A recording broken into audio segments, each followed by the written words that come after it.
Hey there, welcome to LSAT Demon Daily. I'm Ben Olson. That's Nathan Fox. We're the founders of LSATdemon.com and our weekly podcast, Thinking LSAT.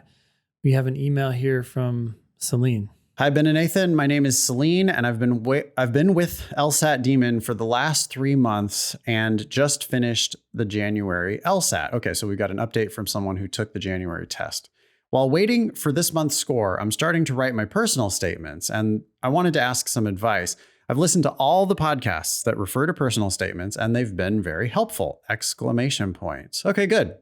Some background about me. I went to community college for 2 years, transferred to UC Irvine, and studied business economics for 2 years and graduated this year. I've worked part-time since junior year of high school with a 1-year gap during community college and have held management roles within different retail and office type industries.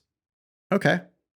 My plan wasn't to go to graduate school, but I wasn't satisfied with the type of jobs I was getting with my bachelor's. Yeah, you and everybody else these days. My whole life, I was told I'd be a great lawyer. Oh boy. That always bothers me. Yeah, that's always like a no, don't care about that. Uncle Joey told me. No, don't care. But I have many lawyers in my family. Now then I start to listen, then I start to believe it more, right? Okay. Like everybody's parents tells them, "Oh, you'd be a great lawyer because you're arguing with me." Yeah. And that was so persuasive. But if your parents are actually lawyers, okay, then it means something. Sure. Celine continues, I started to really think about it and decided that it was a great choice for me. Once I started to study for the LSAT, I loved it. Okay, well, that's a green flag there. Loving the LSAT is certainly a sign that you might want to continue down this path. Anyway, the idea I have right now for my personal statement is how I helped my friend's mom. Ben hates it. Sorry, let me finish it. Yeah, I'll finish skeptical. Yep. Just anytime people start writing about personal encounters with the law, they just don't. I've never seen them come out right. Yeah. Because it's either like you end up revealing how much you don't know. Right. You end up seeming so naive. Like, oh, well, I basically already did the work of a lawyer here. So. Yeah. But anyway, let's see what Celine says. Okay. I helped my friend's mom, who's been trying to get a visa and come to the US for several years, get a visa. They had hired lawyers, submitted several applications, etc., and hit many roadblocks. After many weeks of hard working, I finally got her an interview through the Congresswoman's office, and she has now been granted her visa. I'm not sure if I should write this narrative. I don't think so. Or dive into something in regards to my work experience. That's what I would write about. I have some strong work experience, but it does feel kind of repetitive and I want to stand out. I've attached my non-edited resume for reference. Oh, here we go. So we've got the actual resume. Okay. I would totally write about this resume stuff. Supervisor, assistant manager, chief operating officer at a boat company. Yeah.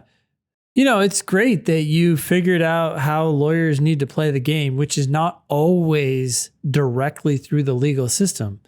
Exercise every resource available to you, which may have been the Congresswoman's office in this particular case. I think that shows initiative, and that's great, but it's too short. And it's too, like, if you write about this, it's going to become this big thing. Like, oh my God, look at what I did. And really what you did was just think to call outside the box, which is great. Nice work. You could casually maybe throw it in there as a paragraph or a, like 2 sentences. I could imagine a way that might work. Yes. But it's really got to come across as, oh, and there was this thing I did. Like end of the personal statement. Like at the very end, you know, when you're like, because you've been writing about your resume of being what was the officer again? Sounded impressive. COO. Yeah, I mean, you're the operating officer of a business. That's so much better to write about than one of these things that you did freelance for your friend. Write about all that stuff for 2 pages. And then at the very end, if you want to come with like recently I had an experience of helping a friend's mom get her visa, and, you know, overcame some roadblocks that had not been able, you know, it was so satisfying to help this person get unstuck. And maybe I might want to do immigration law, something like that.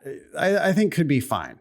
Yeah. And if there is any, ideally, you're not spending a lot of time talking about this, if you even do talk about it. But when you do, I want you to unpack this claim right here. You said, after many weeks of hard working. Like, when you say that, it makes me think, what? Like, what did you actually do? If there are real facts in there, you might drip one of those into your 1 or 2 sentences that mention this story, and then it's going to have a lot more meat. Otherwise, yeah, how you say it's going to matter, but it's not the main point. It can't be it can't be the whole personal. I mean, it could be the whole personal statement. Ultimately, personal statements probably don't matter nearly as much as people think they do. Yeah. So just forget whatever we said and do whatever the hell you want. Do whatever the hell you want. It's kind of the answer, honestly. It's like, stop thinking about that. Get back to your LSAT studies. Yeah. Yep. Because that's the thing. Yeah, I mean, that's really a fair question too, because we know she took the test in January. Great. Are you planning to take the next test? Because until you get your score, that should be most people's default plan. And instead, what they do is they wait for their score. So that's already a problem, Celine. If you're, you know, you just finished the January LSAT, did you keep studying, or are you just waiting now for your one and done LSAT score? Because that's a real bad plan. Instead, you should be studying for February and for what's next? March? No, February, April, right? April. Yep. And then June. February, April, June. So you should be looking at April or February, April, June, because a few more LSAT points is way more important than just any of this. Yeah, any of this personal. Say all you want about this visa. Like, not ideal, but not important either, what you do. Yeah. It's, if you could snap your fingers and have the best possible personal statement for you, that would be worth 1 LSAT point. You know, like, it's not where your focus should be. Yep. Thank you, Celine. Thank you. Yeah. Email daily@lsatdemon.com if you'd like to ask us a question or share some LSAT or law school admissions news. Thanks for listening.